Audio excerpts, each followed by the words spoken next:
Hey guys, welcome to the 25th lecture of the chapter Anatomy of Flowering Plants. I am Harish Kumar और इस lecture में हम पढ़ेंगे heartwood and sapwood के बारे में। तो चलो लेक्चर स्टार्ट करते हैं। देखिए यहाँ पे आपके सामने एक ट्री है, ठीक है। अच्छा खासा सेकेंडरी ग्रोथ हुआ है ट्री में, वुडी ट्री है, ठीक है, डाइकॉट ट्री है। अब हम क्या करेंगे, आपको पता है ट्री के इस पोर्शन को हम कहते हैं ट्रंक, राइट। हम क्या करेंगे, यहाँ पे इसको काटेंगे और इसका ट्रांसवर्स सेक्शन लेंगे, ठीक है, ट्रंक का। तो हमें कुछ ऐसा दिखाई देगा, ठीक है।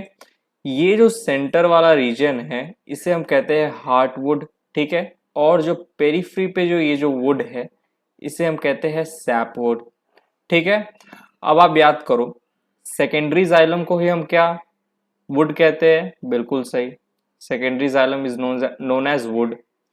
सेकेंडरी जाइलम को ही हम एनुअल रिंग्स कहते हैं। हर साल एनुअल रिंग्स बनते हैं, आपको पता है। स्प्रिंग और क्या कहते हैं, ऑटम के टाइम वुड का फॉर्मेशन होता है, स्प्रिंग वुड, ऑटम वुड, और दोनों को कलेक्टिवली हम एनुअल रिंग कहते हैं। तो ये जो एनुअल रिंग है, सेंटर वाला एनुअल रिंग, ये डार्क ब्राउन है, इसे ही हम कहेंगे हार्ट वुड, ठीक है। वुड मतलब क्या, सेकेंडरी जाइलम, और यानी कि क्या, एनुअल रिंग्स, ओके। तो ये जो सेंटर में जितने भी एनुअल रिंग्स है ये कैसे दिखेंगे, आपको एकदम डार्क ब्राउन दिखेंगे, इन्हें हम कहेंगे हार्टवुड। और पेरीफ्री पे जो एनुअल रिंग्स यानी कि सेकेंडरी जाइलम यानी कि जो वुड आपको नजर आएंगे, इन्हें हम कहेंगे सैपवुड। इनका कलर कैसा होता है, लाइट होता है। अब मैं क्या करूंगा, यहाँ से एक सेक्शन काटूंगा ऐसे, ठीक है।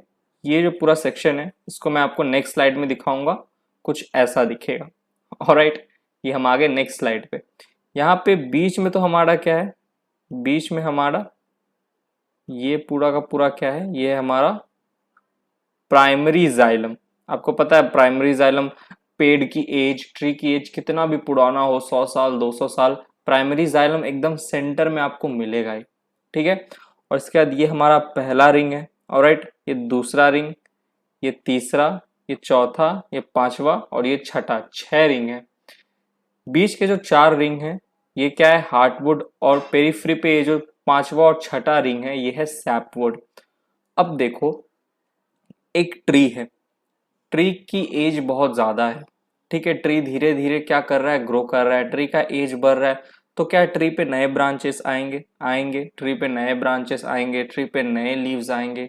तो ट्री का जो ट्रंक है उसको बहुत ही ज्यादा स्ट्रॉन्ग वुडी होना पड़ेगा, वुडी तो है ही, और भी ज्यादा स्ट्रॉन्ग होना पड़ेगा। स्ट्रेंथ होना चाहिए उस ट्रंक में, ट्री के ट्रंक में, ताकि ट्री के ऊपर जितने भी नए नए ब्रांचेस फॉर्म हो रहे हैं साल भर साल, जितने भी नए नए लीव्स आ रहे हैं साल के बाद, हर साल नए साल, नए नए ब्रांचेस, नए नए लीव्स, तो ट्री हमारा उस लोड को बेयर कर सके, उतने सारे ब्रांचेस और लीव्स के लोड को ट्री संभाल सके। इसीलिए क्या होता है, ट्री के सेंटर में, ट्री के सेंटर में क्या होता है, tannin, resin, oil, gums, aromatic substance और एसेंशियल ऑयल्स, ऐसे सब्सटेंसेस का क्या होता है, डेपोजिशन हो जाता है।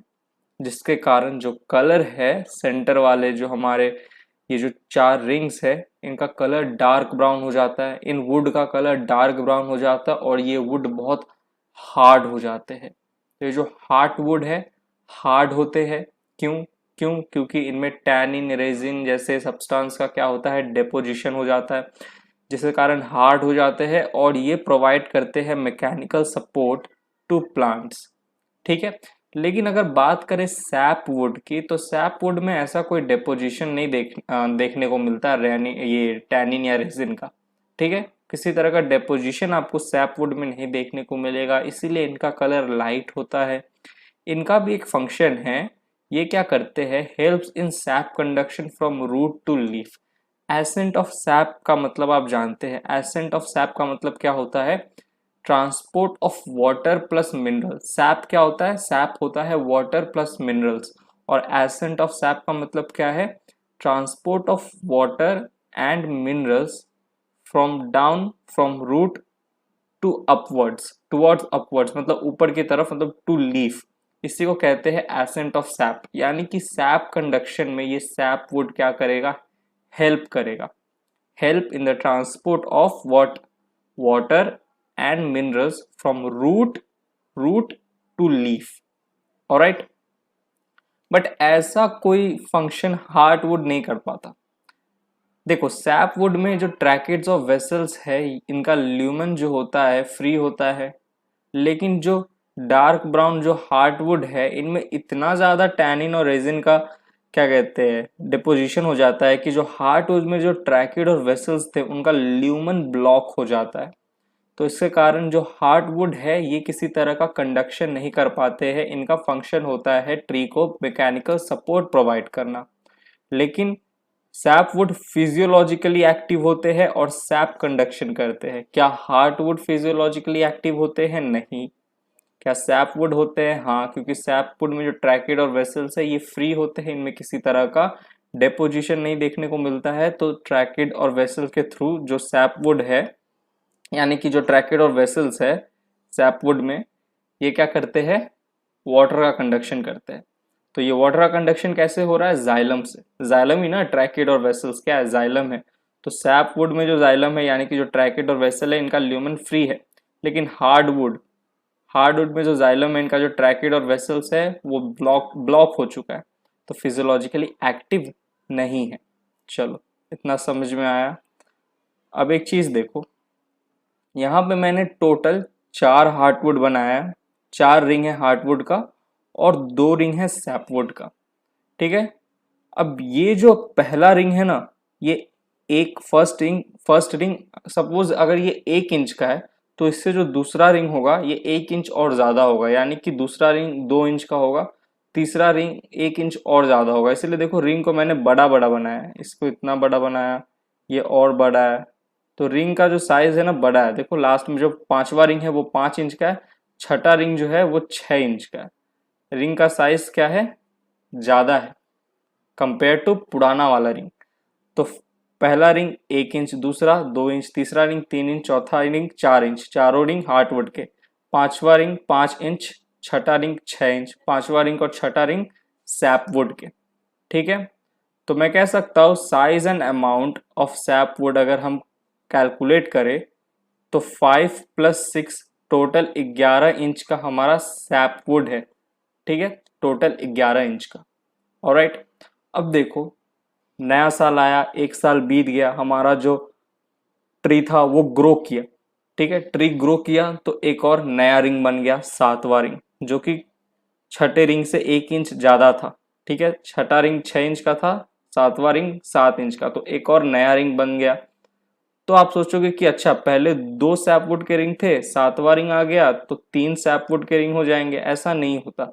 जैसी 7वां रिंग बना ना, क्या हुआ, जो हमारा 5वां रिंग था सैपवुड का इसमें फिर वापस से टैनिन और रेजिन का डिपोजिशन हो गया, और जो हमारा 5वां रिंग जो कभी सैपवुड का हुआ करता था, 5वां रिंग जो सैपवुड में काउंट करते थे हम, अब वो 5वां रिंग को हम हार्टवुड में काउंट करेंगे, क्योंकि इनमें जैसी 1 साल बीता 7वां रिंग बना, वैसी जो एक रिंग पुराना था यानी कि जो 5th रिंग था उसमें क्या हो गया, टैनिन और रेजिन का डिपोजिशन हो गया। तो अब टोटल हार्टवुड कितना है? 5 है। ठीक है, तो हार्टवुड का नंबर बढ़ा, 4 रिंग थे अब 5 रिंग हो गया। सैपवुड पहले भी 2 थे अब भी 2 है। तो क्या सैपवुड का अमाउंट बढ़ा है? बिल्कुल बढ़ा है। नंबर वाइज नहीं बढ़ा है लेकिन इंच वाइज बढ़ा है। देखो पहले 5 + 6 11 इंच का हमारा सैपवुड हुआ करता था। अब देखो जब 1 साल बीत गया, आफ्टर 1 ईयर नया रिंग बना, तो अब सैपवुड को गिनो, 6 + 7 13 इंच, यानी कि 2 इंच का इंक्रीमेंट हुआ है सैपवुड में। तो हार्टवुड कंपैरेटिवली ज्यादा बढ़ते हैं इन कंपैरिजन टू सैपवुड।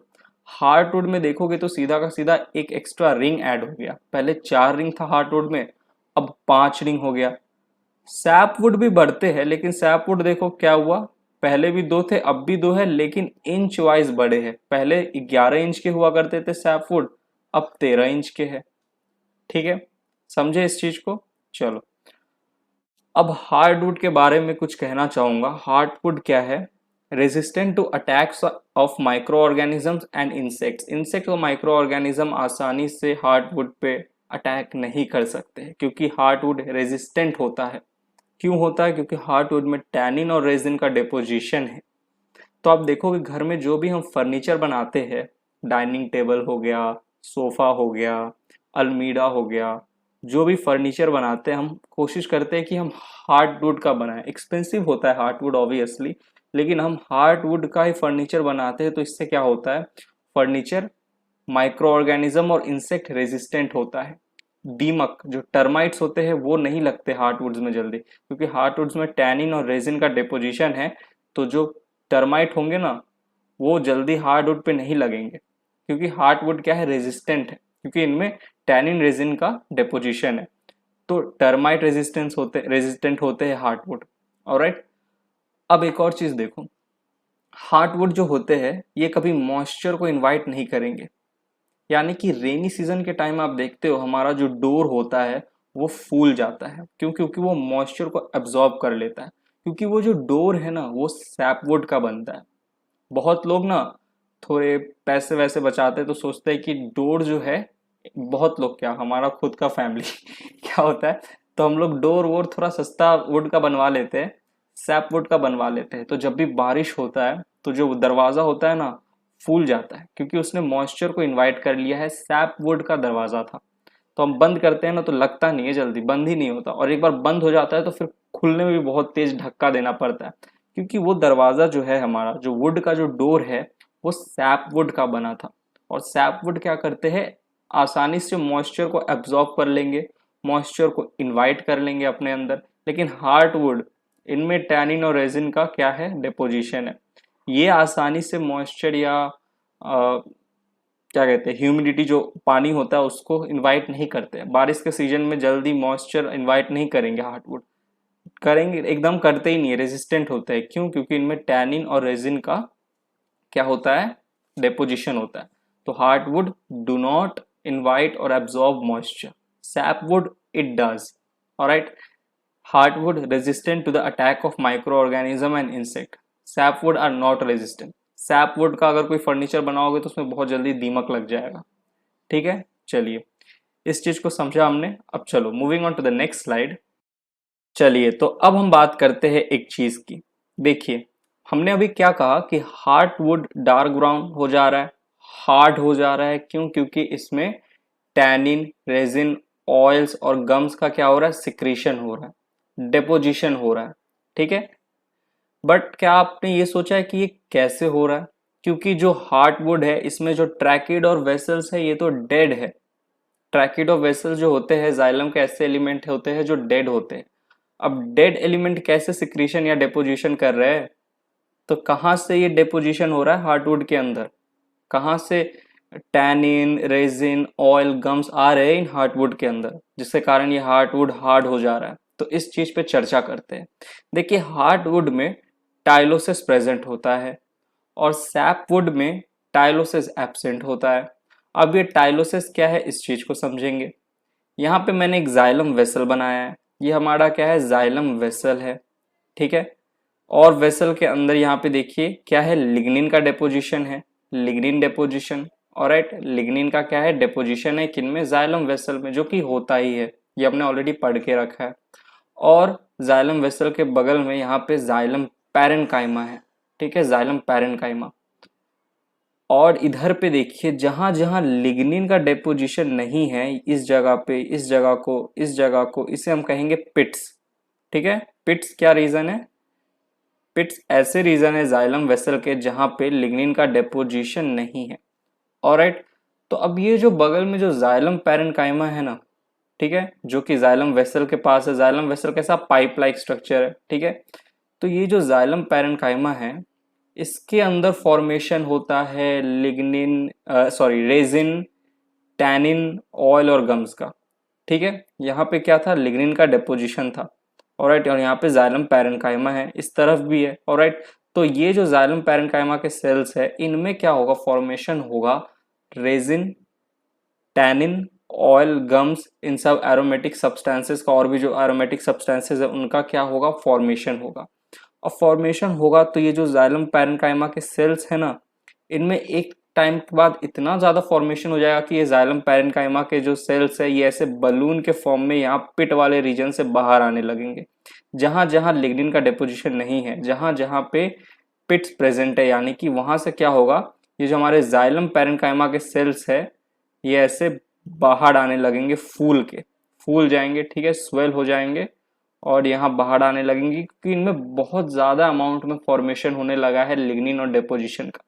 ठीक है, यही जो स्ट्रक्चर है, ऑलराइट, ये जो फूला हुआ स्वोलन बलून लाइक स्ट्रक्चर है, इन्हें हम कहते हैं टाइलोसिस। ठीक है, टाइलोसिस ये क्या है एक्चुअली में, जाइलम पैरेन्काइमा के सेल्स जब फूल के बाहर आ जाते हैं जाइलम वेसल में थ्रू पिट्स, ठीक है, इन्हें हम कहते हैं टाइलोसिस। इनके अंदर बहुत ज्यादा अमाउंट में क्या रहता है, रेजिन, टैनिन, ऑयल, गम्स जैसे सब्सटेंसेस। अब ये जो बलून है ना ये और फूलेंगे और फूलेंगे, ठीक है, और फूलेंगे, फूलते फूलते एक टाइम आएगा ये बर्स्ट कर जाएंगे, ठीक है, फट जाएंगे, बर्स्ट करेंगे, ऑब्वियसली इतना ज्यादा फूलेंगे, प्रेशर आएगा, ठीक है, तो फूट जाएंगे। फूटेंगे तो क्या होगा, टाइलोसिस के अंदर क्या था, रेजिन, टैनिन, ऑयल गम्स, तो ये सब जितने भी रेजिन, टैनिन, ऑयल गम है ये सब कहाँ आ जाएगा, इन वेसल्स के अंदर आ जाएगा, ये जो वेसल्स है। ऑलराइट, फूटेगा तो आजू बाजू जितना भी अंदर में था रेजिन, टैनिन, ये सब बाहर आ जाएगा, गम्स, ऑयल, तो जिसके कारण हमारा जाइलम वेसल क्या होगा, ब्लॉक हो जाएगा। समझे इस बात को, तो इस तरीके से हमारा जो वेसल है वो ब्लॉक हो जाता है। ठीक है, ट्रैकिड भी इसी तरीके से ब्लॉक हो जाता है। याद रखिएगा टाइलोसिस का एक और नाम है, इन्हें हम ट्रैकियल प्लग्स भी कहते हैं। आपको पता होगा, पता नहीं है तो बता देता हूं, वेसल प्लस ट्रैकिड्स, ये जो दो एलिमेंट्स है इनको कलेक्टिवली हम कहते हैं ट्रैकियल एलिमेंट, ट्रैकियल एलिमेंट। ठीक है, और इन दोनों के अंदर ट्रैकियल एलिमेंट यानी कि वेसल और ट्रैकिड्स दोनों के अंदर टाइलोसिस बनते हैं। तो टाइलोसिस का एक और नाम हो गया ट्रैकियल प्लग्स। समझे इस बात को, तो ये जो टाइलोसिस है ये होते हैं हार्टवुड के अंदर, इसीलिए ये टाइलोसिस हार्टवुड के अंदर होते हैं, बर्स्ट करते हैं जैसे ही फूटते हैं। तो हार्टवुड में यानी कि जो वेसल था, हार्टवुड में जो वेसल्स थे और ट्रैकिड्स थे उनके आजू बाजू टाइलोसिस के फूटने से रेजिन, टैनिन, ऑयल गम्स का क्या होता है, डिपोजिशन हो जाता है और हार्टवुड हार्ड हो जाता है, डार्क ब्राउन हो जाता है, मैकेनिकल स्ट्रेंथ या मैकेनिकल सपोर्ट प्रोवाइड करता है ट्री को। लेकिन सैपवुड में टाइलोसिस एब्सेंट होते हैं। जिस दिन सैपवुड में टाइलोसिस आ गया, बनना शुरू हो गया, उस दिन सैपवुड का भी जो ट्रैकिड और वेसल है वो भी ब्लॉक हो जाएगा। तो अच्छा है कि सैपवुड में ये टाइलोसिस नहीं होते, जिसके कारण से वेसल्स और ट्रैकिड्स का ल्यूमन जो होता है फ्री होता है, ब्लॉक नहीं होता है और अच्छे से सैप कंडक्शन चलता है सैपवुड में। ठीक है, तो यहाँ पे हमने हार्टवुड और सैपवुड को समझा टाइलोसिस के बेसिस पे, क्यों हार्टवुड में डिपोजिशन हो रहा है बिकॉज ऑफ दिस टाइलोसिस, और क्यों सैपवुड में रेजिन, टैनिन, ऑयल गम का सिक्रेशन नहीं हो रहा है, क्योंकि सैपवुड में टाइलोसिस एब्सेंट होते हैं। चलिए moving on to the next slide. तो जो भी चीज अभी तक हमने पढ़ा उसी का थ्योरी है, एक बार रीड कर लेते हैं। Heartwood does not conduct water because cavities of tracheids and vessels mainly are progressively filled with waste material। Waste material क्या है, जो टाइलोसिस से फटा था, जिसके अंदर था टाइलोसिस के अंदर रेजिन, टैनिन, गम्स, ऑयल, वो सब क्या होते हैं, बर्स्ट करता है टाइलोसिस, और वेसल्स और ट्रैकिड्स के अंदर ये जो जितने भी वेस्ट मटेरियल थे जो कि जाइलम पैरेन्काइमा में फॉर्म हो रहे थे वो सब डिस्पर्स हो जाते हैं, फैल जाते हैं वेसल्स और ट्रैकिड्स के अंदर, डिपोजिटेड हो जाते हैं, जिसके कारण से जो ल्यूमन होता है यानी कि कैविटीज होता है ट्रैकिड और वेसल्स का वो ब्लॉक हो जाता है। इसके कारण से heartwood does not conduct water.